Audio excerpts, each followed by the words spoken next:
20 years of excellence. Sun International Institute of Tourism and Management. ఒకసారి ఎక్కడ ఒక train ఊరి దగ్గర ఆపి ట్రైన్ ఎంత అంటే 15 రూపాయలు అన్నాడు.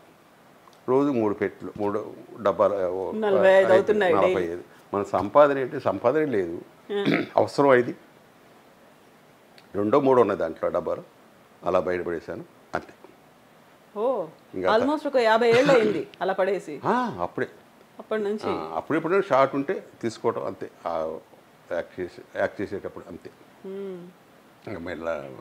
ఇప్పుడు ప్రసాద్ బాబు గారికి 75 years. మీ ఆరోగ్య రహస్యం ఏంటి అంటే ఏం చెప్తారు?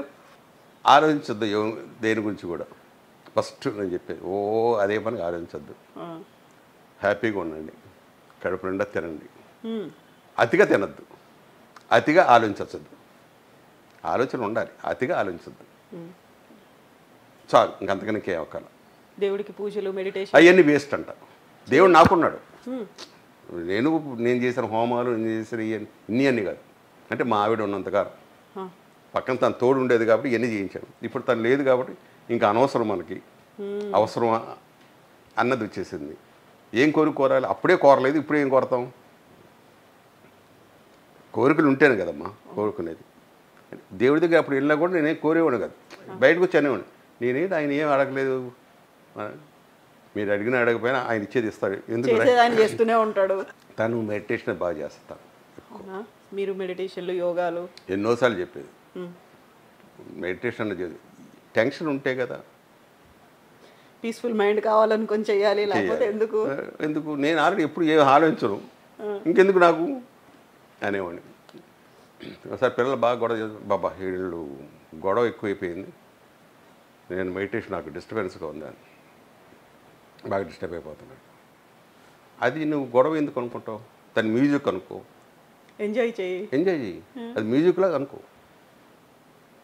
నువ్వు గొడవ అనుకుంటే గొడవగానే వినిపిస్తానే ఉంటుంది. అలాగే నువ్వు మ్యూజిక్ అనుకో, లేదా ఓం అనుకో, మనసులో అది నాకు ఓంకారం వినిపిస్తుందని చెప్పి అనుకో, డెఫినెట్గా నీకు అసలు ఆలోచన రాదు. వెళ్ళిన తర్వాత మీరు చెప్పింది కరెక్ట్ అది ఒప్పుకుంది.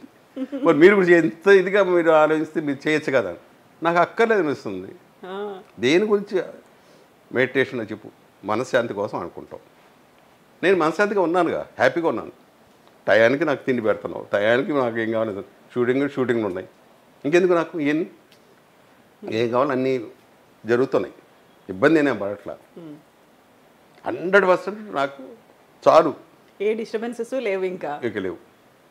ఎందుకు నేను టెన్షన్ పడాలి అని మా ఇద్దరికి ఇదే. దండం పెట్టుకుంటారా? అది కూడా లేదు. లేదండి, రోజు ఇంట్లో దండం పెట్టుకుంటారు, పూజలు ఒకప్పుడు చేశాను, చెప్పాను. అదే ఇప్పుడు మీ కొడుకు కోడలు అలా పూజలు చేసినప్పుడు, ఇంట్లో ఏదన్నా ఉన్నప్పుడు ఓకే వాళ్ళతో అది ఉంది. అది ఎందుకంటే మనం నేర్పించాలి వాళ్ళకి, ఈ ఆచారాలు అనేది నేర్పించాలి.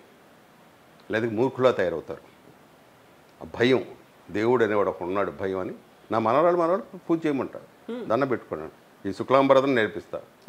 గురువే సర్వలోకాన విషయ బహురోగ నిధియే సర్వజ్ఞాన దక్షిణామూర్తి అని ఆయన గురించి ముందు రోజు ఒకసారి అనిపించమంట. నేనే చెప్తా, ఇక్కడి నుంచి నేను కూర్చొని చెప్తుంటే వాళ్ళు చెప్తుంటారు. మనవాడు కానీ వీళ్ళు కూడా అయ్యో అంతేగాని వ్యతిరేకం కాదు. వాళ్ళకని నేర్పించకపోతే ఒక భయం, దేవుడు ఉన్నాడు, మనం మంచి పనులు చేయాలి. మా పిల్లలు అంటారు దేవుడు కొడతాడు, దేవుడు తిడతాడు, ఇలా అంటుంటుంది మా మనవరాలు. తప్పు చేయకూడదు, సరైన మార్గంలో వెళ్ళాలి, మంచి మార్గం. అది ఇవన్నీ చెప్తాను ఉంటా పిల్లలకు, చెప్పాలి. అతి చేదస్తాం వాడిలాగా ఈడిలాగా అని అవి నేర్పించకూడదు పిల్లలకి. రెమెడీస్ ఉన్నాయి, తాయెత్తులు కట్టుకోవాలి. అంత చేదస్తగా నేను దెబ్బ తగిలిందా సున్నం వేసుకో, ఇమీడియట్ సున్నం వేసుకుంటే తగ్గిపోద్ది. బెస్ట్ ఇది. దాని గురించి ఏదో దెయ్యాలు వచ్చేసినాయి, ఇవి వచ్చినాయి, దానివల్ల దెబ్బ తగిలింది, ఇలాంటివన్నీ మూర్ఖపు అలవాటు అంట. నేను మరి అంతది అలకూడదు. పిల్లలకి ఇష్టమైతే దండం పెట్టుకో, లేదంటే లేదు, అంతే. మా మనవడు ఉన్నాడు, వాడు పరీక్ష రోజు దండం పెడతాడు. పెన్ను పేపర్ ఏరా దేవుడు ఏమైనా వచ్చి చెప్తాడు రా చెవులు అని చెప్తాడు రా అన్న.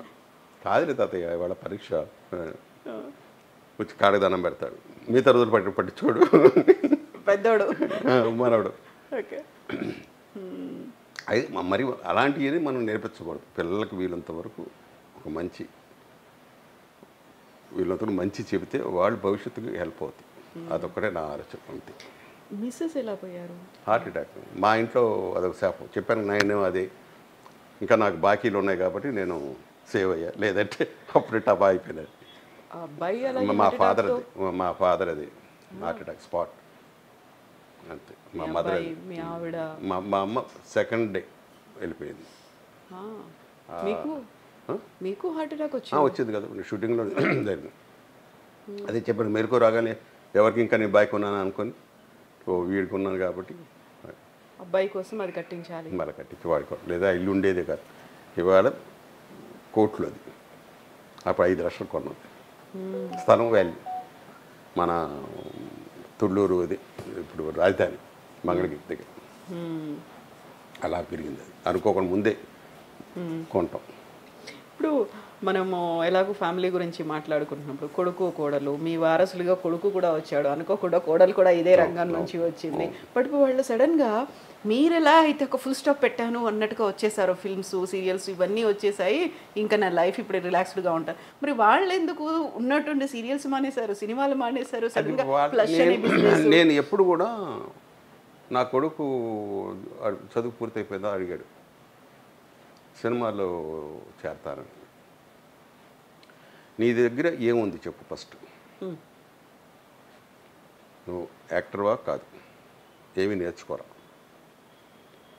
కొన్ని కరాటీ గిరాటీ ఇలాంటివి నేర్చుకున్నావా లేదు, కొన్ని డ్యాన్స్ నేర్చుకున్నావా అది లేదు, ఎలా సినిమా యాక్టర్ అవుతావు అని ఫస్ట్ కనకాల దేవదాస్ గారు అని ఒక ఆయన ఉన్నారు, ఆయన దగ్గరికి వెళ్ళి నేర్చుకో. ఒక 1 year సంవత్సరం 2 years నేర్చుకో. ఆ తర్వాత నువ్వు ట్రై చేయి. నేను ట్రై చేయను, నువ్వు ట్రై చేసుకోవాలి. రికమెండ్ కూడా చేయనని చెప్పి లేదు, నేను రికమెండ్ చేయను.